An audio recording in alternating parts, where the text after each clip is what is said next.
What if I told you that inside you right now lives a power greater than every fear that has ever chained you? A version of you that doesn't flinch, doesn't bow, and never surrenders. That version is your other self. And once you awaken it, nothing on this earth can stop you. For years, I was lost in the shadows of failure. I chased success only to trip over doubt. I lived small, shrinking from life's blows, afraid of what people would say, afraid of the sting of defeat. But then one bitter winter night in 1927, pacing the floor of an empty schoolhouse in West Virginia, I encountered something that shattered me and rebuilt me all at once. I met my other self. It wasn't a ghost.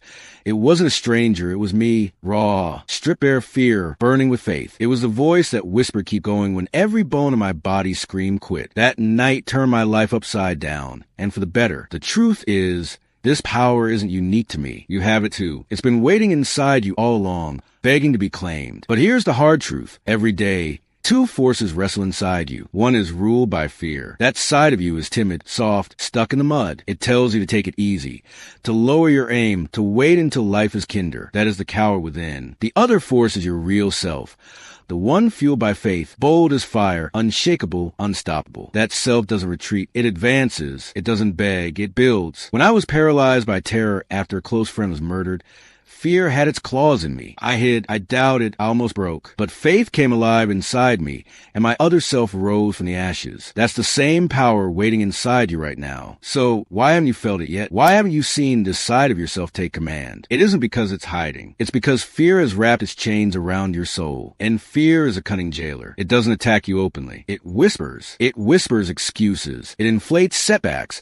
It feeds you hesitation until you're frozen in place. I know that grip all too well. After my friend Don was gunned down, I hid away in West Virginia, pistol in hand, jumping at shadows. My courage was gone. And though you may not be hiding from bullets, many of you are hiding from failure, from criticism, from the dark unknown. That's fear keeping your other self locked away. It wasn't money that held me back, though I had none. It wasn't luck, though I had little. It was softness. It was a lie I told myself. You can't, you won't, you're not enough. But that wasn't the world stopping me. That was me stopping me. And perhaps you're doing the same. Waiting, hoping the right time will come. Waiting for the stars to align, for the plan to be foolproof, for the road to be clear. But your other self doesn't wait. It acts. It doesn't beg for permission. It carves its own way forward. That's why tonight, I'm handing you a map, not a fairy tale, not a secret formula, but the very steps I took to awaken my other self. And once you awaken yours, you'll never be the same again. If you want to meet the strongest version of yourself, you must first pass through the fire. That's where your other self rises, not in comfort, not in ease,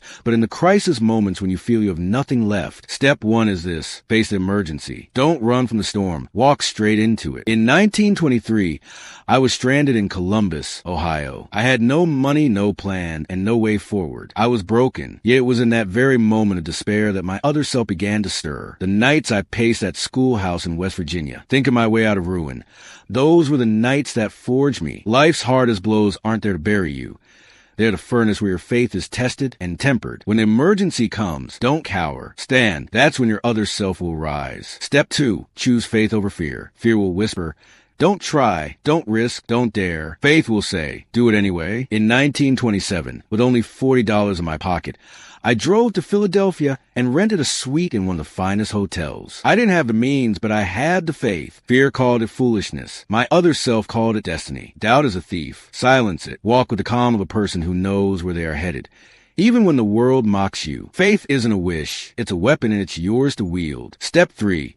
Define your purpose. Without purpose, you drift. With it, you conquer. My burning desire was to craft a philosophy of achievement and share it with the world. That vision kept me alive when nothing else did. Ask yourself, where do I see myself 3 years from now? Write it down. Speak it aloud. Your other self thrives on a mission greater than comfort. Without purpose, you collapse at the first obstacle. With purpose, you can carry mountains. Step 4, act boldly. Faith without action is an empty shell. I remember calling over 300 people in search of $25,000 to fund my work. My voice was tired, my body weary, my mind stretched to the edge. Yet I kept moving until Albert Pelton finally said yes. Thomas Edison failed 10,000 times before he lit the world with his bulb. Action is the bridge between dream and reality. And yes, Fear will cling to you even as you move, but action breaks its hold. Success belongs to the doers, not the waiters. Step 5, build resilience. Every stumble carries a lesson. Every fall is a seed of strength. Abraham Lincoln lost election after election before leading a nation. I abandoned ventures that could have made me rich.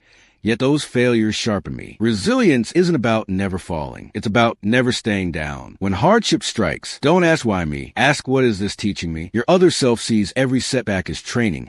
Every obstacle is fuel. These are not words pulled from thin air. They are chisels carved from my own trials, tested in fire and proven in the lives of countless others who turned failure into triumph. If you embrace them, you'll begin to feel your other self rise, strong, unshaken, relentless. Reject softness. Reject hesitation. Master your mind. Build discipline. Success does not seek the weak. It seeks the prepared. And once you awaken your other self, you'll begin to live with a clarity, a confidence, and a power that no storm can shake. Awakening your other self is only the beginning. Once it rises, you must live it day by day, choice by choice, until it becomes as natural as the air you breathe. The first mark of this new life is unshakable calm. When your other self commands, nothing rattles you. Insults slide off you like rain on stone. Failures no longer sting, they instruct. Poverty doesn't chain you.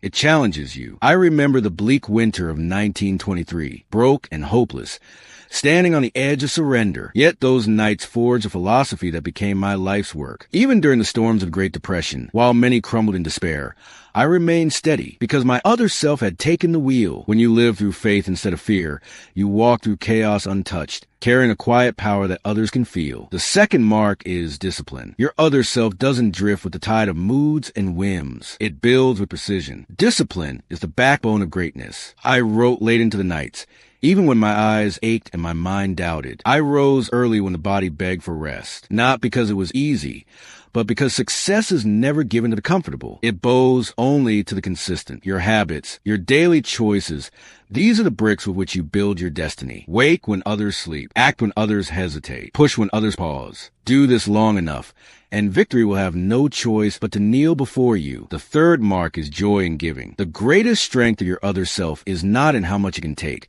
but in how much it can give. I found this truth when my philosophy began to spread across the world. The wealth I gained was not in gold or possessions, but in knowing that my words lit fires in other souls. Your happiness will never come from hoarding. It will come from lifting others, from sharing what you've learned, from using your strength to create strength in those around you. Gratitude and generosity are the twin flames that make your other self shine brightest. So here we are at the threshold of a new way of living. I met my other self on a cold Christmas Eve in 1923, pacing alone in that West Virginia schoolhouse. Empty of hope, but full of questions. That encounter carried me through poverty, through fear, through doubt, and it transformed me into a man unshaken by storms. And now it is your turn. Your other self is not a mystery. It is faith over fear. It is resilience over weakness. It is purpose over drifting. It is discipline over delay. It is giving over hoarding. The question is not whether it exists. The question is whether you will claim it. Do not wait for life to force you into action. Seize this moment. Tonight, write down one clear goal, bold, specific, undeniable. Tomorrow, take one step toward it, no matter how small. Do it not as the timid self you've known, but as the other self you are meant to be. Let that part you speak louder than fear, move faster than doubt, and shine brighter than excuses. And when the storms come, as they always do, stand firm. Remember that every hardship is not your enemy, but your forge. Every setback is not a tombstone, but a stepping stone. Let your other self command, and you will find yourself walking through fire without burning, through darkness without stumbling, through life without breaking. This is your time. Your other self is waiting. Awaken it, live it, and nothing will stand in your way.